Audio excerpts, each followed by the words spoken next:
welcome to less than 10-minute videos. This video will be the first in our speed series where we look at ways to increase the speed of our shots. So to start with, you notice my weapon has two pieces of tape on it. There's a piece of tape at the top which indicates where most of my shots are going to land. This is my general strike area, even though the whole thing, of course, is strike legal.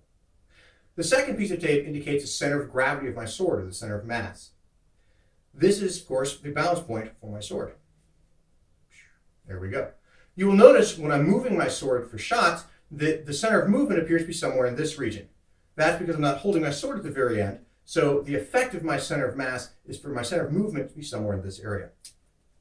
So to start with, we'll look at the first mistake people make, and that's with their guard.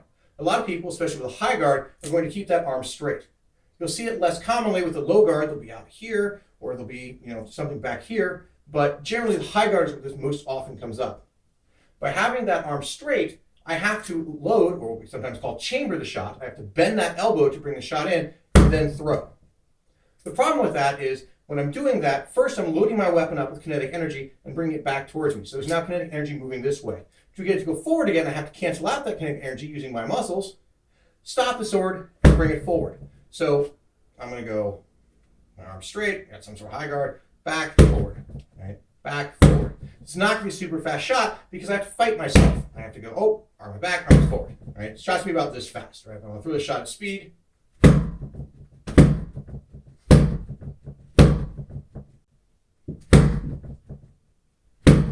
that's about how fast that shot's going to go. If my arm's already bent, I've got a proper guard, I can throw that shot without having to chamber. I don't have to fight myself, I can simply throw the shot.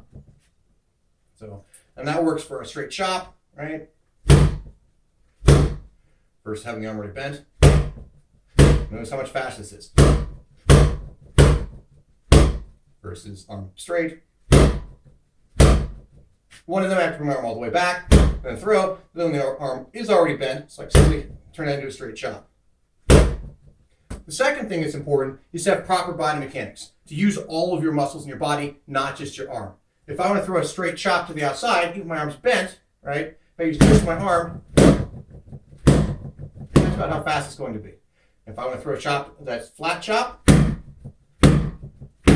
that's about the speed of it.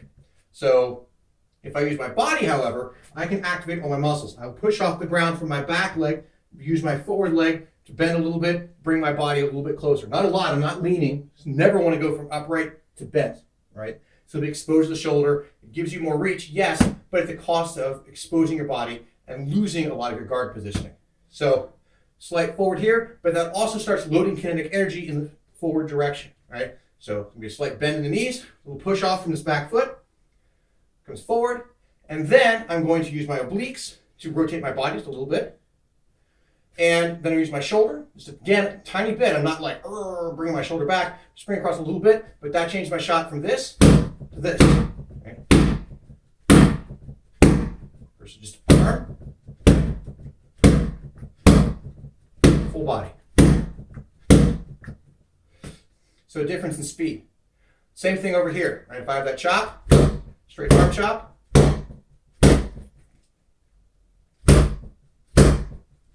using my full body.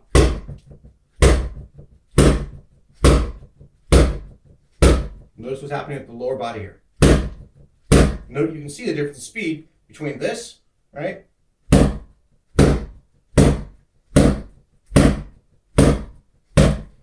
And this. So the body mechanics becomes very important. If you're fighting sword and board, you're no longer single sword or a Florentine position. This can also be a Florentine guard up here. But now you're sword and board. Usually shield leg forward, not because it's necessarily inherently better, but that's because what's more common. It's what you're usually going to see people doing. So they've got their board here. If I just throw a shot like a straight hip chop, or just my arm, that's about the speed.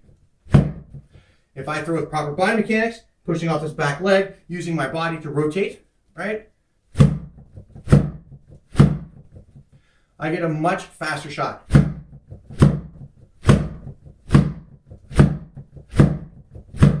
Versus using just the arm.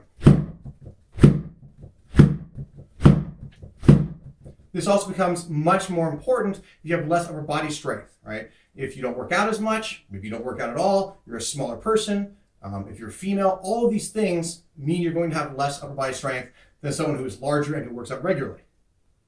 So, 2 takeaways. 1, don't chamber your shots. Most commonly caused by having the arm straight, but not always. Sometimes people will have the arm bent, but they still come back, right? They still go, oh, I want to throw a shot. Psh, bam, psh, bam. They're bringing the arm back, then forward, back, then forward, back, then forward. This back step is a total waste of effort. All I need to do to throw that shot, forward. Notice how it's my sword here. When I bring that forward, right, the center of mass is not coming back. It's coming around. Bam, bam. So, do not chamber shots. First lesson, right? Don't do this. We throw here, right? If I want to throw across, I don't need to come back here. I can simply throw that shot. Second thing, make sure you're using your full body when you're throwing shots, not just your arm, not just your wrist. You should be throwing a shot like this. This is generally going to not be an effective shot.